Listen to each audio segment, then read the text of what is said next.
ओम जय गुरुदेव. तर ज्यांनी चॅनलला सबस्क्राईब केलं नसेल त्यांनी पहिल्यांदा चॅनलला सबस्क्राईब करा.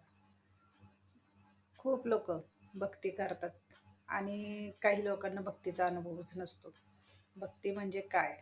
तर भक्ती म्हणजे जेव्हा आपण देवावर विश्वास ठेवतो, कोणी देवांना मानतं, कोणी आईचे बरेचसे रूप आहेत, आईला मानतात. पण विश्वास जर म्हणाल तर खरं तर आहे ना, फक्त काही काही लोक काय म्हणतात, हा देव आहे.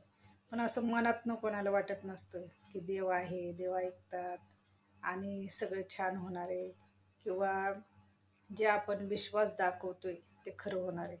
तर खूप वेळेला मी असं पाहिलेलं आहे की लोक काय करतात, फक्त बोलण्यासाठी देव आहे देव आहे, आणि मनातून असं मनातले त्यांच्या अजिबात त्यांना विश्वास नसतो की देव आहे, किंवा ते ठाम नसतात कुठल्या मतावर.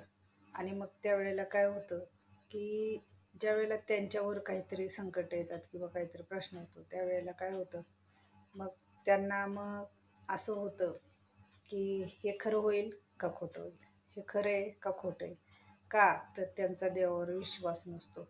मग त्यामुळं जर तुम्हाला असं वाटतं की देव आहे, लोक एवढे चमत्कार का सांगत असतात, आता मी सांगायला बसले का सांगत असते, तर याचं कारण काय, की हे अशा अनुभव प्रत्येकाला येत नाही. त्या अनुभव येण्यासाठी खूप खरंच म्हणतात ना, परीक्षा द्यावी लागते, तेव्हा कुठं अनुभव यायला सुरुवात होते.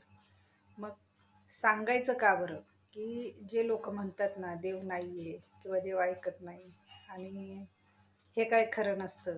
फक्त काय काय लोक आहेत ना, असं बघायसाठी देव ठेवलेले आहेत बऱ्याच जणांनी, आणि म्हणतात हा देव आहे, पण त्यांना अशा अनुभव कोणाला येत नाहीत. मग त्यावेळेला म्हणतात की हा आहे.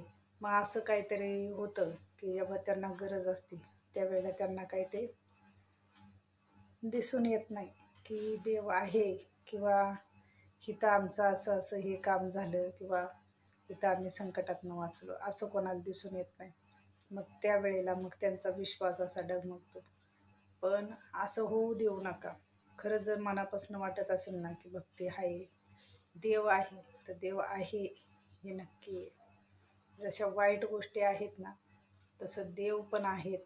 आणि तुम्ही म्हणत असाल वाईट होताना देव बघतात का, तर आपले जोपर्यंत भूक संपत नाही तोपर्यंत आपली परीक्षा असते, ज्यावेळेस आपली परीक्षातनं जेव्हा पास होतो तेव्हा देव आपल्या बाजूने उभे असतात.